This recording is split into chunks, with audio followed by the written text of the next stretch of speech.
Hello, everyone. Welcome to our weekly chats. Thanks for joining us. Great spring day we're having, and the weather seems to be turning, so it's fantastic. As I look back in my journal, I um, kind of noticed that the pattern continues every year, even though we complain about weather. Um, and think that it's the first time certain weather events are happening. It seems to be the similar pattern every year. The only issue is for the past couple or some years in the recent past, we've had warm weather like this in mid-April. It seems to turn, and then we get one more little snowstorm at the end of April. But I'm not predicting anything. But today, speaking of the sky and things that we're talking about, people have been asking and talking a little bit about the eclipse that's going to happen next year. Um, and if you're going to be around in East Aurora or the Buffalo area completely on April 8th, 2024 in the afternoon, about this time, after a little bit after 3 o'clock in the afternoon, we will be in the path of a total solar eclipse. And someone the other day asked me, has East Aurora ever been in the path of a total solar eclipse before? And a lot of us remember solar eclipses, either total eclipses that we weren't in the path of or partial eclipses. Um, and but we, not, I think it's safe to say that nobody today living in East Aurora, maybe a couple people, ever experienced a total solar eclipse here in East Aurora. That's because the last time one of these happened, a total solar eclipse that we were in the path of, was January 24th, 1925. These are quite rare. So April next year is going to be a very big deal. So sometimes we talk about media hype, but this might be a legitimate media hype over an event because it's a very big deal. Before that, so 1925 was the last time one happened. Before that was June 16th, 1806. And there were very few families living here at that time, and so we don't have much documentation. But thanks to the local newspaper, again, our local newspaper, the East Aurora Advertiser, is a great historic resource. I've written about this. I actually wrote about the history of eclipses in East Aurora back in 2017 when, again, there was a total solar eclipse, but we weren't in the path of it. We had I think it was 70% blockage of the sun that day. But we watched on TV as other areas of the United States, were in awe that the the moon was or the sun was being blocked by the moon, and within minutes it literally changes to nighttime, and the animals start acting like it's nighttime. The birds start chirping. It's kind of an interesting phenomenon, and kind of surreal.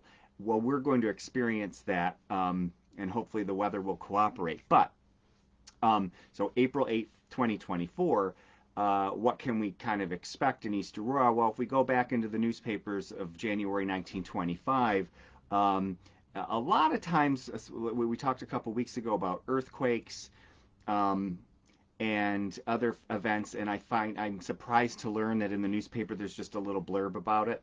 But in this case, there was a lot of hype in 1925 about the upcoming total solar eclipse.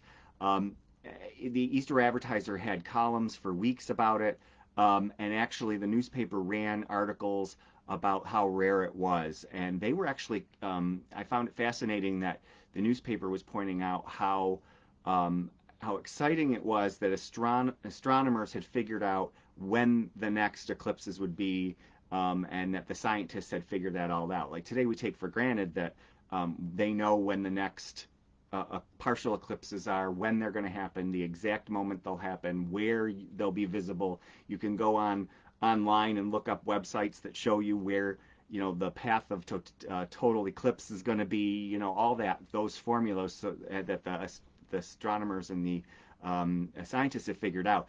That was kind of a new thing back in the 1920s, at least for the regular population. So the East Aurora Advertiser was pointing out how interesting it was that they were able to predict that this was going to happen. So one of the more interesting parts of the hype was they, just like today, we're already seeing stores and organizations either giving away or selling special eclipse watching glasses that will protect your eyes because you're not supposed to stare at the sun, right? Well, back then, 19 the 1925 eclipse, they didn't have those special glasses. So what they did is in the newspaper gave instructions about how to take a window pane glass, small piece of window pane glass, and smoke it and then use that to watch the eclipse. Um, and they said that if you did that, you would protect your eyes. Not recommended today. Just get your eclipse glasses. And so all these people were smoking the little glass pieces that they had, and the Easter advertiser was telling you how to do it.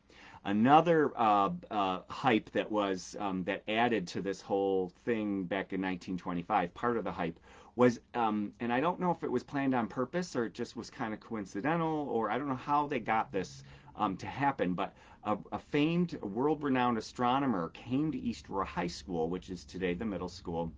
His name was Edwin B. Frost, and he came and talked about total eclipses and what they mean.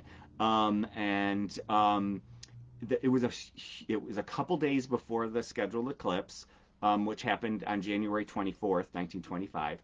And he was giving a presentation. Well, everybody wanted to come, but the school had to actually limit it to students and teachers because there was just not enough room because it was going to be such a popular thing. And that disappointed some people. And of course, today, they didn't have Zoom or anything like that, or televisions that you could watch from afar.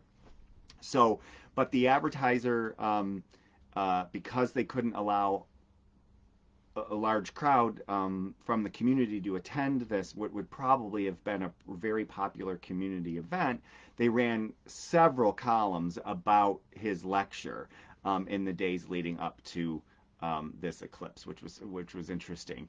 And he talked about again how they were predicting eclipses, what eclipses were, and how they mapped out, how an Italian astronomer what they called a colossal task of mapping out all the eclipses from, a couple thousand years BC to 2165, I think it was, AD, and they thought that was a really big deal, which I thought was kind of interesting. And people were very, very intrigued by this, as we are today. So our human nature hasn't changed that much in the past 100 years on our obsession with eclipses and how interesting they are. So the 1925 eclipse, everybody was doing what we were probably going to do, blocking out our schedule. We're going to, make no other plans. We're going to sit out and watch the eclipse, and that's what they were going to do. And unfortunately, it was in January, so it was really cold,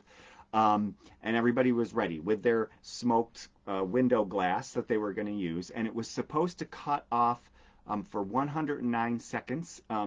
East Aurora was in the total path, and it was you would be able to watch the moon go in front of the sun.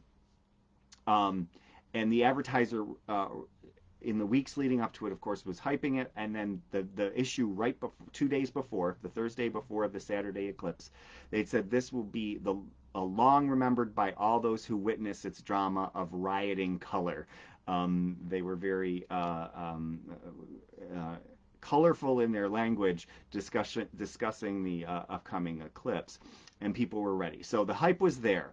Unfortunately, when the time came, the eclipse failed to live up to its hype in East Aurora. Unfortunately, clouds swept over in the morning of January 24th, and the advertiser noted that the eclipse of the sun evidently went off as scheduled, but East Aurora prepared its smoked glasses for nothing, for clouds obscured practically the whole view. The sudden descending of darkness at the moment of the total eclipse was the principal evidence of the event here. So there's still darkness. It still was like nighttime, but you didn't get that effect of seeing the moon go over the sun like you would see like the pictures we've seen before. So it was very disappointing, and the advertiser pointed that out, that people were really upset that the eclipse was kind of a no-show, and so everybody got hyped up for nothing. And that was a big deal because the next one, total eclipse, will not be until next year. So nobody who was experiencing the eclipse in 1925 had a chance to see it again. There have been partial eclipses, and those were noted in the advertiser as well. But as you know from all the discussion that we are seeing in the media today, there's nothing like the total solar eclipse. Nothing matches that. So even if you're not in the path and you get to experience an eclipse, it's just not the same as what you would see with the total eclipse. So here's hoping that on April 8th of 2024 next year that we will have clear skies in April, and that it will uh, um, live up to its expectation and the hype that we're going to give it. Um, uh, one of the interesting points about eclipses in August of 1932, there was a partial eclipse, and the advertiser noted that those who do not expect to be alive 31 years from now would want to make it a priority to witness their last total solar eclipse. And that was a total one that we were in the partial part of the map for. Um, and So in 1932, that was only 70% of the sun was obstructed. So imagine, and there was all this hype, and people were excited. They got their sunglasses out, they called them. Um, and so East Aurora basically came to a standstill in 1932 when 70% of the sun was obstructive. So I can't imagine what it's going to be like around here in a year, on April 8th, 2024. And so if there is a problem next year, we better hope that there isn't, that we will be able to see that the clouds will clear, because the next one after that, the full total eclipse, won't happen until October 26th, 2144.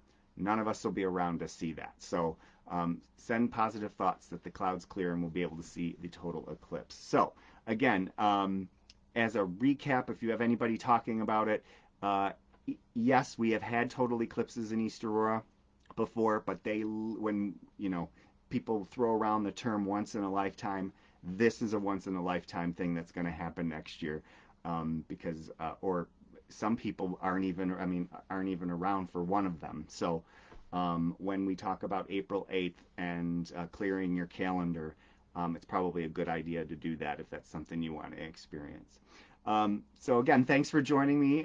Again, put your questions. This was one of the questions that came up literally when I was, I think, in the grocery store. I was talking to a friend about the eclipse because it was in the news. And I thought, oh, what a great idea. I've written about it before. So pass along your comments, put them in the comments section, or send me a private message.